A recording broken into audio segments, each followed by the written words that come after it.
ಚಿಕ್ಕವ್ರಿಗೆ hi hello, ದೊಡ್ಡವ್ರಿಗೆ ನಮಸ್ಕಾರ. Welcome back to limitless art 7 guides. ಮೊದಲಿಗೆ ಎಲ್ಲರಿಗೂ ತುಂಬ ಹೃದಯದ ಧನ್ಯವಾದಗಳು ನನ್ನ ಚಾನಲ್ಗೆ ಸಪೋರ್ಟ್ ಮಾಡ್ತಿರೋದಕ್ಕೆ ಅಂತ ಹೇಳ್ತಾ, ಯಾವುದೇ ಥರ ನಾವು ಲೇಟ್ ಮಾಡದೆ ಡೈರೆಕ್ಟ್ ನಮ್ಮ ಸ್ಟೋರಿಗೆ ಜಂಪಿನ್ ಆಗೋಣ. ಬೆಂಗಳೂರಿನ ಸೋಮನಾಥ್ ಇಂಡಿಯನ್ ರೈಲ್ವೇಸ್ನಲ್ಲಿ ಕೆಲಸ ಮಾಡ್ತಿರ್ತಾರೆ. ಒಂದು ದಿನ ಇವರಿಗೆ ಬೆಂಗಳೂರಿನಿಂದ ಮಹಾರಾಷ್ಟ್ರದ ಮೀರಜ್ಗೆ ಟ್ರಾನ್ಸ್ಫರ್ ಆಗುತ್ತೆ. ಸೊ ಇವರು ತಮ್ಮ ಫ್ಯಾಮ್ಲಿಯನ್ನೆಲ್ಲ ತಗೊಂಡು ಅಲ್ಲಿಗೆ ಹೋಗ್ತಾರೆ.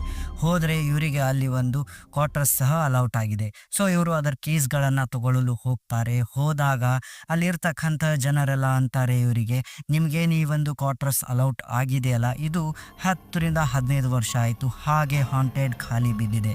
ಅಲ್ಲಿ ಎಷ್ಟು ಆತ್ಮಗಳಿದಾವೋ, ಏನೇನು ಘಟನೆಗಳು ನಡೆದಿವೋ ಏನೋ ಯಾರಿಗೂ ಗೊತ್ತಿಲ್ಲ. ಸೊ ನೀವು ಬೇರೆ ಒಂದು ಇದನ್ನು ಪರ್ಚೇಸ್ ಮಾಡಿ ಅಂತ ಹೇಳ್ತಾರೆ. ಬಟ್ ಇವರು ಆ ಒಂದು ಘಟನೆಗಳನ್ನು ನಂಬ್ತಾ ಇರೋದಿಲ್ಲ. ಆ್ಯಂಡ್ ಇವರಿಗೆ ತಮ್ಮ ಒಂದು ಕುಲದೇವತೆಯ ಮೇಲೆ ಹೆಚ್ಚಿಗೆ ನಂಬಿಕೆ, ಅಂದರೆ ಅಪಾರವಾಗಿ ಇವರು ನಂಬ್ತಿರ್ತಾರೆ. ಅದು ಎಷ್ಟರ ಮಟ್ಟಿಗೆ ಅಂದರೆ ಇವರು ಎಲ್ಲೇ ಹೋಗಲಿ ಏನೇ ಮಾಡಲಿ ಯಾವತ್ತೂ ತಮ್ಮ ಹತ್ರ ಕುಲದೇವಿಯ ಒಂದು ಫೋಟೋ ಆರ್ ಮೂರ್ತಿಯನ್ನು ಇಟ್ಕೊಂಡಿರ್ತಾರೆ.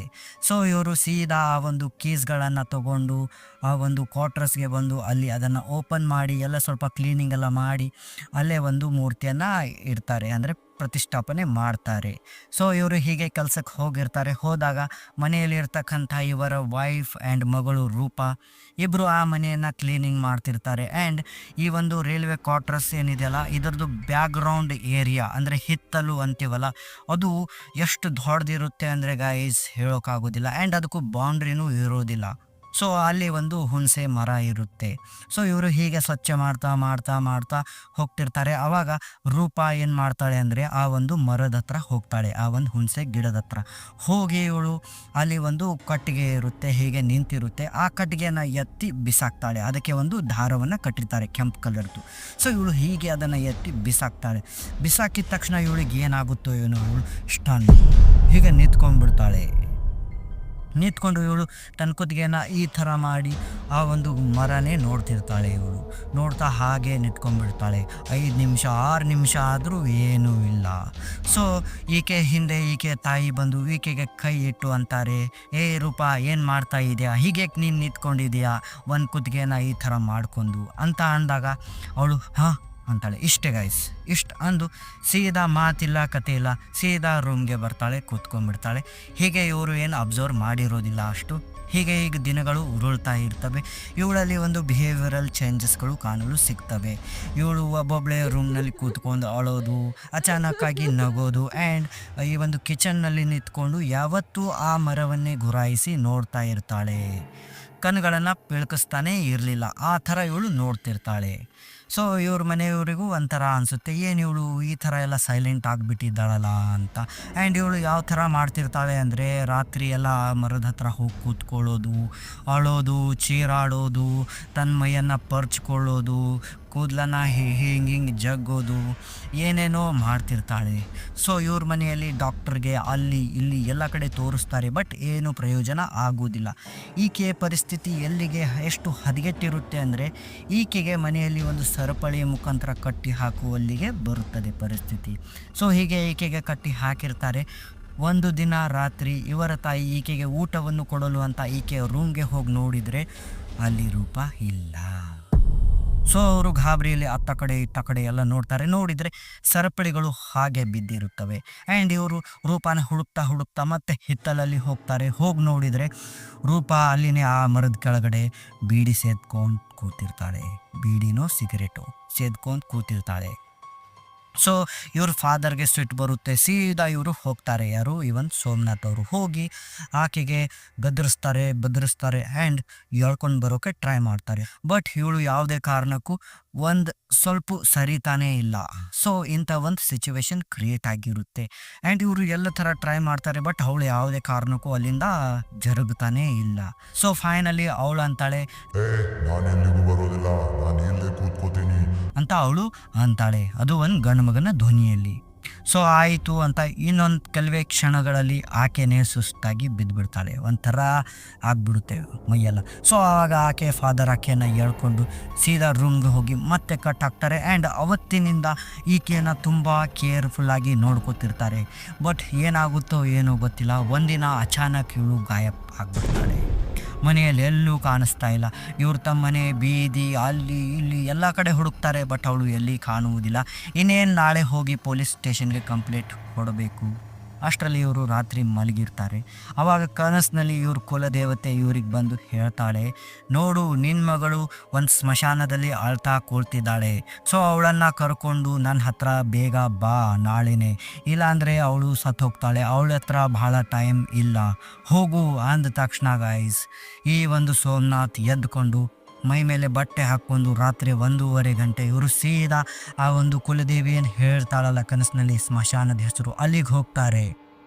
ಹೋದ ತಕ್ಷಣ ಅಲ್ಲಿ ಒಂದು ಗಾರ್ಡ್ ಕೂತಿರ್ತಾನೆ. ಆ ಗಾರ್ಡ್ಗೆ ಇವರು ಕೇಳ್ತಾರೆ, ಇಲ್ಲಿ ಹೀಗೆ ಒಂದು ಹುಡುಗಿ ಬಂದಿದ್ಲ ಅಂತ ಅಂದಾಗ ಆ ಗಾರ್ಡ್ ಅಂತಾನೆ, ಹ್ಞೂ ಸ್ವಾಮಿ, 2 ದಿನದ ಹಿಂದ್ಗಡೆ ಒಂದು ಹೆಣ್ಮಗಳು ಬಂದಿದ್ಲು. ಆ್ಯಂಡ್ ಅವಳು ತುಂಬಾ ಸಿಟ್ಟಿನಲ್ಲಿ ಇದ್ಲು, ಚೀರಾಡ್ತಾ ಇದ್ಲು. ನಾನು ತಡೆದೆ, ಇದು ಸ್ಮಶಾನ, ಹೆಣ್ಮಕ್ಳೆಲ್ಲ ಇಲ್ಲಿಗೆ ಹೋಗಬಾರ್ದು ಅಂತ ಅಂದಾಗ ಅವಳು, ನನ್ನನ್ನೇ ತಡೀತೀಯಾ ನೀನು?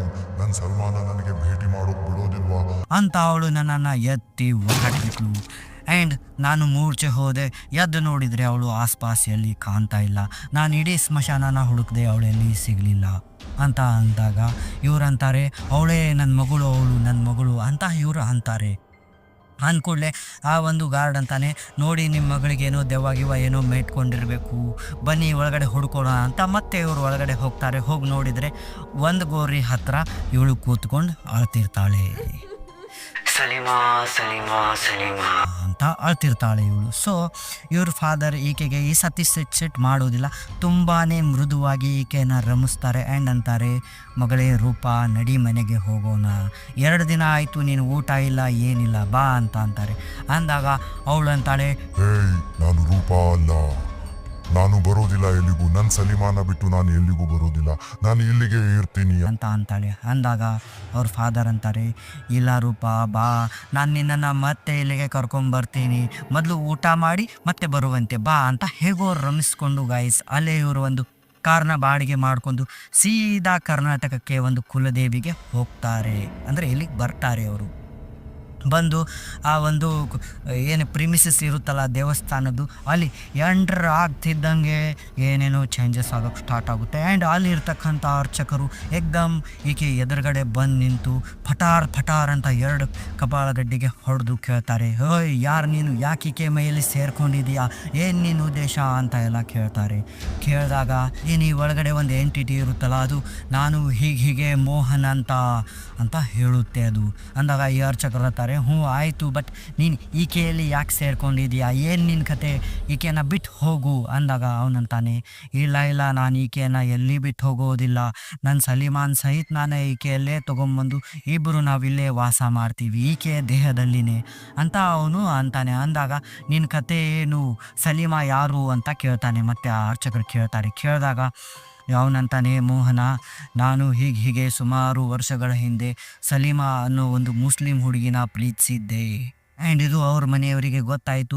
ಅವರು ನನಗೆ ತುಂಬಾ ಹೊಡೆದು ನನ್ನ ಮರ್ಡರ್ ಮಾಡಿ, ಈ ಏನು ಒಂದು ಹುಣಸೆ ಮರ ಇದೆಯಲ್ಲ ಇವ್ರ ಮನೆ ಹಿತ್ತಲದಲ್ಲಿ, ಅಲ್ಲೇ ಅವರು ನನ್ನನ್ನು ದಫನ್ ಮಾಡಿಬಿಟ್ರು. ಆ್ಯಂಡ್ ಅವತ್ತಿನಿಂದ ಇವತ್ತಿನವರೆಗೂ ನಾನು ಅಲ್ಲೇ ಸುತ್ತಾಡ್ತಾ ಇದ್ದೆ. ಅಲ್ಲಿ ಒಂದು ತಾಯತ ಆ್ಯಂಡ್ ಆ ಒಂದು ಕಟ್ಟಿಗೆಗೆ ಕೆಂಪು ದಾರವನ್ನು ಅವರು ಕಟ್ಟಿದ್ರು. ನನಗೆ ಎಲ್ಲೂ ಮಿಸ್ ಕಾಡೋಕೆ ಆಗ್ತಾ ಇರಲಿಲ್ಲ. ಬಟ್ ಸಡನ್ಲಿ ಈ ಹುಡುಗಿ ಬಂದು ಆ ಒಂದು ಕಟ್ಟಿಗೆಯನ್ನು ಎತ್ತಿ ಬಿಸಾಕಿದ್ಲು. ಆಗ ನಾನು ಸೀದಾ ಇವಳ ಮೈಗೆ ಅಟಕಾಯಿಸ್ಕೊಂಡ್ಬಿಟ್ಟೆ. ಇವಳಲ್ಲೀಗ ನಾನು ಹೋಗಿದ್ದೀನಿ. ಆ್ಯಂಡ್ ನಾನು ಈಕೆಯನ್ನು ಬಿಟ್ಟು ಎಲ್ಲಿ ಸರಿಯೋದಿಲ್ಲ, ನಾನು ಸಲ್ಮಾನ್ ಸಹಿತ ನಾನು ಕರ್ಕೊಂಬರ್ತೀನಿ ಅಂತ ಇವನು ಅಂತಾನೆ. ಆ್ಯಂಡ್ ಮತ್ತೆ ಮುಂದೆ ತಾನೆ, ನಾನು ಹೀಗೆ 2-3 ದಿನಗಳ ಹಿಂದೆ ನನ್ನ ಸಲ್ಮಾನ ಹುಡ್ಕೊಂತ ನಾನು ಹೋಗಿ ಆಕೆ ಮನೆ ಹತ್ರ ಹೋಗಿ ನೋಡಿದರೆ ನನಗೆ ತಿಳಿದು ಬಂದ ವಿಚಾರ ಏನಂದರೆ, ನನ್ನ ಸಲ್ಮಾ ಇಲ್ಲೇ ಇಲ್ಲ. ಆಕೆ ಸಹಿತ ನನ್ನ ಒಂದು ಸಾವಿನ ಸುದ್ದಿ ತಿಳಿದು ಆತ್ಮಹತ್ಯೆಯನ್ನು ಮಾಡ್ಕೊಂಡ್ಬಿಟ್ಟಿದ್ದಾಳೆ. ಆ್ಯಂಡ್ ಆಕೆಯ ಒಂದು ದೇಹವನ್ನು ಸ್ಮಶಾನದಲ್ಲಿ ದಫನ್ ಮಾಡಿದ್ದಾರೆ. ನಾನು ಆಕೆಯ ಸ್ಮಶಾನದ ಹತ್ರನೇ ಹೋಗಿ ಅಳ್ತಾ ಕೂತ್ಕೊಂಡಿದ್ದೆ. ಆ್ಯಂಡ್ ಇವರು ನನ್ನನ್ನು ಎಳ್ಕೊಂಬಿಟ್ಟಿದ್ದಾರೆ. ಸೊ ನನ್ನ ಸಲಿಮಾ ಎಲ್ಲಿದ್ದಾಳೋ ಏನೋ ನನಗೆ ಕಾಣ್ತಾ ಇಲ್ಲ ಅಂತ ಅಂದಾಗ ಆ ಅರ್ಚಕರಂತಾರೆ, ನಿನ್ನ ಸಲ್ಮಾಗೆ ಮುಕ್ತಿ ಸಿಕ್ಕಿದೆ, ಸೊ ನೀನು ಯಾಕೆ ಈಗ ಈ ದೇಹದಲ್ಲಿ ಇದೆಯಾ, ನೀನು ಬಿಟ್ಟು ಹೋಗಿಬಿಡು, ನಿನ್ನ ಉದ್ದೇಶನೂ ಈಡೇರೋದಿಲ್ಲ, ನಿನ್ನ ಸಲ್ಮಾ ಯಾವ ಲೋಕದಲ್ಲಿದ್ದಾಳೋ ಏನೋ ಗೊತ್ತಿಲ್ಲ, ಸೊ ನಿನಗೂ ಮುಕ್ತಿ ಸಿಕ್ಕರೆ ನೀನು ಆಕೆಯನ್ನು ಅಲ್ಲಿನೇ ನೀನು ಭೇಟಿ ಆಗ್ಬೋದು ಅಂತ ಆ ಅರ್ಚಕರಂತಾರೆ. ನೋಡು ನಿನಗೆ ಏನು ಮಾಡಿದರೆ ನಿನಗೆ ಮುಕ್ತಿ ಸಿಗುತ್ತೆ ಅಂತ ನಮ್ಗೆ ಹೇಳು ಆ ಸಲ್ಮಾ ಒಂದು ಬಿಟ್ಟು ಅಂತ ಅಂದಾಗ ಆ ಒಂದು ಮೋಹನ ಅಂತಾನೆ, ಹೀಗೆ ನನ್ನ ದೇಹ ಇದೆಯಲ್ಲ ಅದು ಹಾಗೆ ಬಿದ್ದಿದೆ ಆ ಒಂದು ಮಣ್ಣಲ್ಲಿ, ಆ ಮರದ ಕೆಳಗಡೆ, ಈ ಒಂದು ಹುಣಸೆ ಗಿಡದ ಕೆಳಗಡೆ, ಸೊ ನೀವು ನನ್ನ ಅಂತ್ಯಕ್ರಿಯೆಗಳನ್ನು ಮಾಡಿದರೆ ನನಗೆ ಮುಕ್ತಿ ಸಿಗುತ್ತೆ ಅಂತ ಹೇಳ್ತಾನೆ. ಹೇಳಿದ ತಕ್ಷಣ ಆಯಿತು ಅಂತ ಇವರು ಸೀದಾ ಅಲ್ಲಿಗೆ ಬರ್ತಾರೆ. ಅಲ್ಲಿ ಒಂದು ದೇಹದ ಮೂಳೆಗಳು ಅವು ಇವು ಏನೂ ಸಿಗೋದಿಲ್ಲ ಗಾಯ್ಸ್. ಸೊ ಅವರು ಅಲ್ಲಿನ ಒಂದು ಹಿಡಿ ಮಣ್ಣನ್ನು ತಗೊಂಡು ಅದನ್ನು ಅಂತ್ಯಕ್ರಿಯೆಯನ್ನು ಮಾಡ್ತಾರೆ, ಕ್ರಿಯಾಕರ್ಮಗಳನ್ನೆಲ್ಲ ಮಾಡ್ತಾರೆ. ಮಾಡಿದ ತಕ್ಷಣವೇ ಈ ಒಂದು ಏನಿರ್ತಾಳಲ್ಲ ರೂಪ, ಅವಳು ಚೇತರಿಸ್ಕೊಳ್ಳೋಕೆ ಸ್ಟಾರ್ಟ್ ಆಗ್ತಾಳೆ. ಮತ್ತು ಆ ರೀತಿಯ ಘಟನೆಗಳು ಆಕೆಯಲ್ಲಿ ಕಾಣಿಸ್ಕೊಳ್ಳೋದಿಲ್ಲ. ಅವಳು ಮೊದಲಿಗೆ ಅರ್ಚಾಡೋದು, ಕಿರ್ಚಾಡೋದು, ಮತ್ತು ತನ್ನ ಮೈಯನ್ನೇ ತಾನೇ ಇದು ಮಾಡೋದು, ಪರ್ಚ್ಕೊಳ್ಳೋದು, ಜೋರಾಗಿ ಚೀರುವುದು ಎಲ್ಲ ಮಾಡ್ತಿರ್ತಾಳೆ, ಸಿಗರೇಟ್ ಸೇದೋದು ಮಾಡ್ತಿರ್ತಾಳೆ. ಆ್ಯಂಡ್ ವಿಚಿತ್ರವಾಗಿ ಆಳ್ತಾ ಕೂತ್ರೆ ತಾಸುಗಟ್ಟಲೆ ಅಳೋದು, ಆ್ಯಂಡ್ ನಗ್ತಾ ಕೂತ್ರೆ ಅಕಸ್ಮಾತಾಗಿ ನಕ್ಕೆ ಬಿಡೋದು, ಅಳೋದು ನಗೋದು, ಅಳೋದು ನಗೋದು, ಈ ಥರ ಎಲ್ಲ ಮಾಡ್ತಿರ್ತಾಳೆ. ಸೊ ಇವಾಗ ಇದೆಲ್ಲ ಆಕೆಗೆ ಬಂದಿಲ್ವಂತೆ. ಅಂದರೆ ಯಾವಾಗ ಈ ಒಂದು ಪೂಜೆ ಅಂತ್ಯಕ್ರಿಯೆಯನ್ನೆಲ್ಲ ಮಾಡ್ತಾರಲ್ಲ ಆವಾಗಿನಿಂದ ಆಕೆಯ ದೇಹದಲ್ಲಿ ಎಲ್ಲ ಚೇಂಜಸ್ ಆಗುತ್ತೆ. ಆ್ಯಂಡ್ ಇವಾಗ ಆಕೆಯ ಒಂದು ದೇಹದಲ್ಲಿ ಅದು ಮತ್ತೆ ಎಂಟರ್ ಆಗಿಲ್ಲ ಅಂತೆ. ಸೊ ಗೈಸ್, ಇದಾಗಿತ್ತು ನಮ್ಮ ಒಬ್ಬ ಸಬ್ಸ್ಕ್ರೈಬರ್ ಅವರ ಕಥೆ. ನೀವೇನಂತೀರಿ ಇದರ ಬಗ್ಗೆ ಅನ್ನೋದನ್ನು ಹೇಳಿ ಗೈಸ್. ಆ್ಯಂಡ್ ಹಾಗಂತ ನಾನು ಸ್ಟೋರಿ ಹೇಳ್ತೀನಿ ಅಂದರೆ ನಾನು ಈ ದೆವ್ವ ಭೂತನ ನಂಬ್ತೀನಿ ಅಂತ ಅಲ್ಲ, ನಾವು ಇದನ್ನೇನು ನಂಬೋದಿಲ್ಲ, ಜಸ್ಟ್ ಒಂದು ಸ್ಟೋರಿ ಪರ್ಪಸ್ ಹೇಳ್ತೀವಿ. ಅಂದರೆ ಜನರಲ್ಲಿ ಎಂಥ ನಂಬಿಕೆಗಳಿದ್ದಾವೆ ಆ್ಯಂಡ್ ಅವರು ಯಾವುದನ್ನೆಲ್ಲ ನಂಬ್ತಾರೆ ಅನ್ನೋದನ್ನು ಹೇಳ್ತೀವಿ. ಆ್ಯಂಡ್ ನಮ್ಮದು ಒಂದು ಏನಂದರೆ ಮೋಟಿವೇಶನ್ ಏನಂದರೆ ಜನರಿಗೆ ಒಂದು ಈ ಥರದ ಘಟನೆಗಳು ನಡೀತವೆ ಅಂತ ಹೇಳುವುದು ಆ್ಯಂಡ್ ಜಾಗೃತಿಯನ್ನು ಮೂಡಿಸೋದು. ಇಂಥ ಒಂದು ಇದಕ್ಕೆಲ್ಲ ಬೀಳಬೇಡಿ, ದೇವರ ನಾಮಸ್ಮರಣೆ ಮಾಡಿ ಎಜುಕೇಟೆಡ್ ಆಗಿ ಅಂತ ಹೇಳ್ತೀನಿ ನಾನು. ಯಾಕಂದರೆ ನಾನು ಒಂದು ಲಾಜಿಕ್ಸ್ನ ನಂಬ್ತೀನಿ, ಅಂದರೆ ಏನು ಸೈಂಟಿಫಿಕ್ ರೀಸನ್ಸ್ ಇದಾವಲ್ಲ ಅದನ್ನಷ್ಟೇ ನಾನು ನಂಬ್ತೀನಿ ಅಂತ ಹೇಳ್ತೀನಿ ಗೈಸ್. ಆ್ಯಂಡ್ ಇನ್ನೊಂದು, ನಮ್ಮ ಒಂದು ಸಬ್ಸ್ಕ್ರೈಬರ್ ಬುಧುಕುಮಾರ್ ಅವರು ಕೇಳಿದರು ಹಿಂದ್ಗಡೆ ಇರೋ ಫೋಟೋ ಅದು ಮಹಾಭಾರತದ ಅಂತ. ಸೊ ಈ ಒಂದು ಫೋಟೋ, ಗೈಸ್ ಇದೇನಿದೆ ಅಲ್ಲ ಇದು ಮಹಾಭಾರತದ್ದು. ಭೀಷ್ಮ ಪಿತಾಮಹರು ಏನು ಲಾಸ್ಟ್ ಟೈಮ್ ಇರ್ತಾರಲ್ಲ ಅವರು, ಈ ಒಂದು ಅರ್ಜುನ ನೀರು ಕುಡಿಸ್ತಾನಲ್ಲ ಆ ಒಂದು ಸೀನ್ದಿದೆ. ಆ್ಯಂಡ್ ಇಂತಹದ್ದೇ 3-4 ಫೋಟೋಗಳು ನಮ್ಮ ಮನೆಯಲ್ಲಿ ಅಲ್ಲಲ್ಲಿಗೆ ಇದ್ದಾವೆ ಗೋಡೆಯ ಮೇಲೆ, ಬೇರೆ ಬೇರೆಯದ್ದಾಗಿದೆ. ಆ್ಯಂಡ್ ಒನ್ ಟೈಮ್ ದ್ರೌಪದಿಗೆ ಕೃಷ್ಣ ಬಂದು ಕಾಪಾಡ್ತಾನಲ್ಲ ಅದು ಇದೆ. ಆ್ಯಂಡ್ ಈ ಕೃಷ್ಣ ಒಂದು ಚಕ್ರನ ಎತ್ತಿರ್ತಾನಲ್ಲ ದ್ರೋಣಾಚಾರ್ಯರಿಗೆ ಹಿಂಗೆ ಒಗೆಯಲು ಅಂತ, ಅದು ಒಂದು ಫೋಟೋ ಇದೆ. ಹಾಗೆ 1-2 ಫೋಟೋಗಳಿದ್ದಾವೆ. ನಾವು ಅಂದರೆ ಮಹಾಭಾರತನ ನಾನು ನಂಬ್ತೀನಿ ಅಂದರೆ ಯಾವ ಟೈಪ್ ಅಂದರೆ ಅದರಲ್ಲಿ ಇರ್ತಕ್ಕಂಥ ರೀಸನ್ಸ್ಗಳು ಏನಿದಾವಲ್ಲ ಭಾಳನೇ ತೃಪ್ತಿ ಕೊಡುತ್ತೆ ಜೀವನವನ್ನು ಮುಂದೆ ನಡೆಸಲು ಅಂತ ಹೇಳ್ತಾ ಗಾಯ್ಸ್, ಮತ್ತೆ ಮುಂದಿನ ಸ್ಟೋರಿಯೊಂದಿಗೆ ಭೇಟಿಯಾಗೋಣ. Thank you guys.